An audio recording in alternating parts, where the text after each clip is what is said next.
Hello guys, hello my dear lovely students, कैसे हैं आप लोग। I hope you guys are doing great और आशा करता हूं कि आप सभी का हेल्थ काफी अच्छा होगा। Welcome back once again to our YouTube channel once again. And as you know that अभी हम लोग रेगुलर बेसिस पे सिलेबस का डिस्कस कर रहे हैं for upcoming vacancy of MP ITI training officer 2024, जिसका एग्जाम आप लोग को देखने को मिलेगा सितंबर 2024 पे।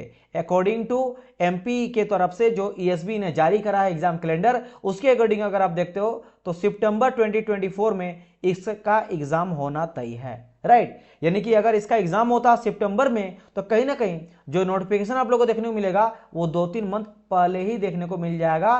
तो अभी से आप लोग का अच्छा खासा टाइम है। अगर आप प्रिपरेशन करते हैं अकॉर्डिंग टू सिलेबस, है ना, सिलेबस के अकॉर्डिंग हर एक टॉपिक हर एक चैप्टर वाइज अगर आप स्टडी करते हुए जाते हो, उस बेसिस पे नोट्स प्रिपेयर करते हो, अपना प्रिपरेशन को स्ट्रॉन्ग रखते हो, तो आप एग्जाम में सफलता आराम से पा सकते हो। जिसमें कई सारे यहाँ पे अगर बात करा जाए, not only ITI student, ITI के अलावे यहाँ पे आपने अगर डिप्लोमा कर रखा है, बीटेक कर रखा है, पॉलिटेक्निक कर रखा है, तब भी आप फॉर्म को अप्लाई कर सकते हो और जॉब को ले सकते हो। जॉब प्रोफाइल वगैरह काफी अच्छा, सैलरी वगैरह भी काफी अच्छा मिलता है। एंड आज की इस पर्टिकुलर वीडियो में हम लोग डिस्कस करने वाले हैं ट्रेनिंग ऑफिसर में क्या रहने वाला syllabus for draft and mechanical. यानी कि आज हम लोग जिस ट्रेड के बारे में डिस्कस करने वाले हैं वो आप लोग का ट्रेड है ड्राफ्ट एंड मैकेनिकल।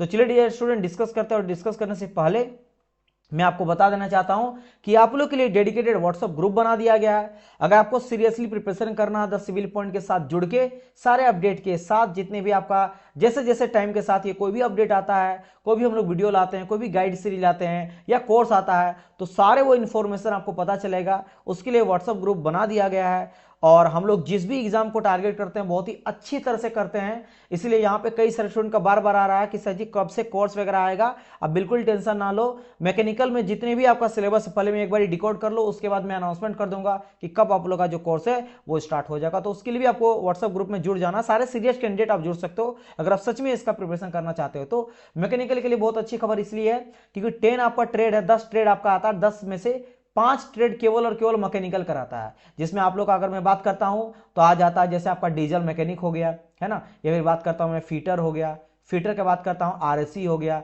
आरएससी के अलावा जो आज मैं डिस्कस करने वाला ड्राफ्टमैन मैकेनिकल हो गया, है ना, और एक आपका ट्रेड आ जाता है ना, बेसिक साइंस एंड पार्ट वाला। तो यहाँ पे 5 आपका कुल मिलाकर ट्रेड आ जाता है और इस पांचों ट्रेड में मैकेनिकल ही अप्लाई कर सकते हैं। तो आउट ऑफ 10 में केवल 5 मैकेनिकल का है। तो मैकेनिकल वाले स्टूडेंट के लिए एक बहुत अच्छा चांस है। अगर आप मैकेनिकल बैकग्राउंड से बिलोंग करते हो, आपने आईटीआई बीटेक या डिप्लोमा कर रखा है, तो that's a very great chance. आपको इसको कन्वर्ट करना चाहिए जॉब लेके। तो सटीक वाइज पढ़ने के लिए आपको सिलेबस का डिकोड होना बहुत इंपॉर्टेंट है। तो चलिए डिस्कस करते हैं क्या रहने वाला है भाई ड्राफ्ट मैकेनिकल का सिलेबस, राइट। तो चलिए स्टार्ट करते हैं। देखो सबसे पहले अगर मैं यहां पे बात कर लेता हूं तो क्या यहां पे कहा गया है, construction different geometrical figure using the drawing instrument following safety precaution. भाई सेफ्टी प्रिकॉशन का तो हर एक आपको देखने को मिलेगा, हर एक कोई भी आपका ट्रेड रहे सेफ्टी प्रिकॉशन का ध्यान रखना पड़ेगा ताकि आपको कोई भी हार्म ना हो।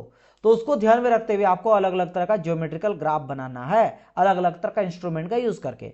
जिसमें फिर सेकंड नंबर में देखो ये ना टॉपिक वाइज डिस्कस करा गया। कई बार आप देखते हो ना सिलेबस बहुत बड़ा है, सर इतना बड़ा सिलेबस पढ़ना पड़ेगा, नहीं डियर, ऐसा नहीं है। आप अगर देखते हो कि ये सब टॉपिक है, कुछ 4 कभी 5 कभी 7 टॉपिक मिलकर एक चैप्टर करता है। जैसे यहाँ पे देखो ये बेसिकली क्या करना है, ज्योमेट्रिकल अलग तरह का फिगर को ड्रॉ करना है। अभी देखो 5 टॉपिक यहाँ पे मेंशन करा गया। पहला हो गया क्या, construction different geometrical figure using the instrument. अब इसमें सेकंड कहा गया ड्रॉ करना आपको ऑर्थोग्राफिक प्रोजेक्शन, अलग अलग डायमेंशन का ब्लॉक का, जिसमें हम लोग विथ टाइटल ब्लॉक देंगे जहां से लिखा जाता है टाइटल क्या होता है, हेडिंग देंगे, यूज करेंगे अलग अलग तरह का स्केल का लाइन टाइप का यूज करके।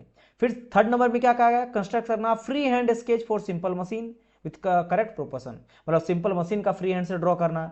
फोर्थ नंबर में क्या कहा, कंस्ट्रक्ट करना प्लेन स्केल को, है ना, अलग अलग कौन कौन से स्केल का यूज करेंगे, है ना, उसके बारे में डिस्कस करा। डायगोनल स्केल हो गया, वर्नियर स्केल हो गया, इस सब का यूज करके हम लोग को कंस्ट्रक्ट करना है ना। फिर यहाँ पे फिफ्थ नंबर कहा गया draw sectional view showing the orthographic projection. तो देखो 1 से लेकर 5 तक जो है ना बेसिकली वो ज्योमेट्रिकल ग्राफ का ड्राइंग के बारे में यहां पे बात करा गया है ना। चलिए फिर अगर बात करते हैं 6 नंबर से, तो एक न्यू बोल सकते हो चैप्टर का स्टार्ट हो रहा है। वो क्या है मेरा, develop surface and inter penetration of solid in orthographic projection. तो यहां पे सरफेस जो हम लोग डेवलप करते हैं है ना, पेनिट्रेट करके हैं, इंटरपेनिट्रेट करके हम लोग कैसे सॉलिड का ऑर्थोग्राफिक प्रोजेक्शन बनाते हैं उसके बारे में यहाँ पे आपको बताना पड़ेगा। जिसमें यहाँ पे फिर कहा गया कि ड्रॉ करना क्या क्या, ड्रॉ करना है isometric projection for orthographic view, या वाइस वर्सा, या फिर बोल सकते हो ऑर्थोग्राफिक व्यू से आपको करना है आइसोमेट्रिक, मतलब आइसोमेट्रिक से ऑर्थोग्राफिक, ऑर्थोग्राफिक से आइसोमेट्रिक।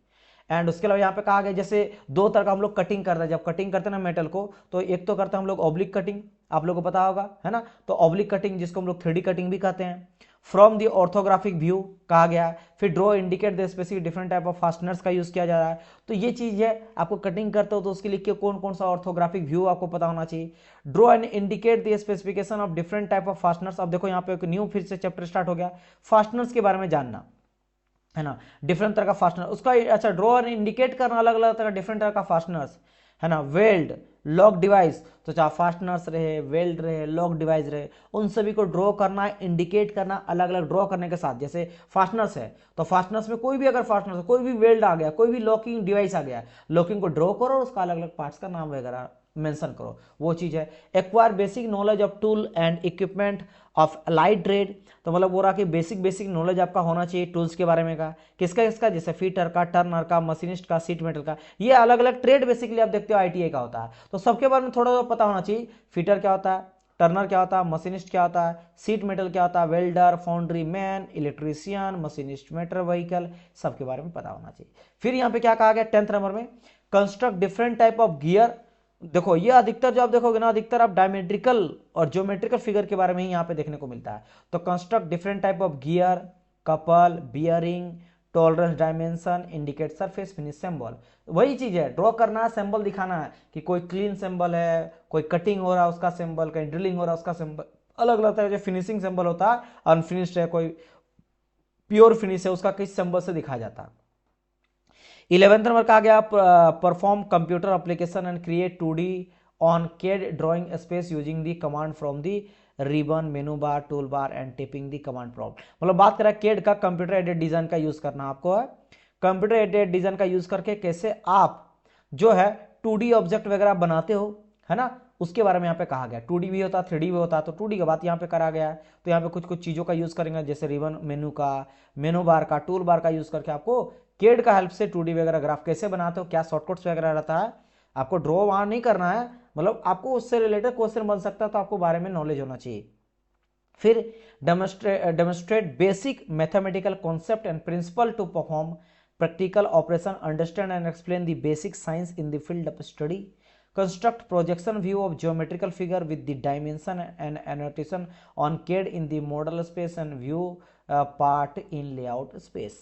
फिर 40 नंबर में क्या कहा गया है, draw in CAD detail and assembly drawing of machine parts, जैसे आपका पुली हो गया, 5 फिटिंग हो गया, गियर हो गया, केम आपका applying range of cognitive and practical skill हो गया, लर्निंग आउटकम हो गया, ड्राफ्टमैन मैकेनिकल, फिर यहाँ पे बात करा गया उसके बारे में, construction drying of the engine part.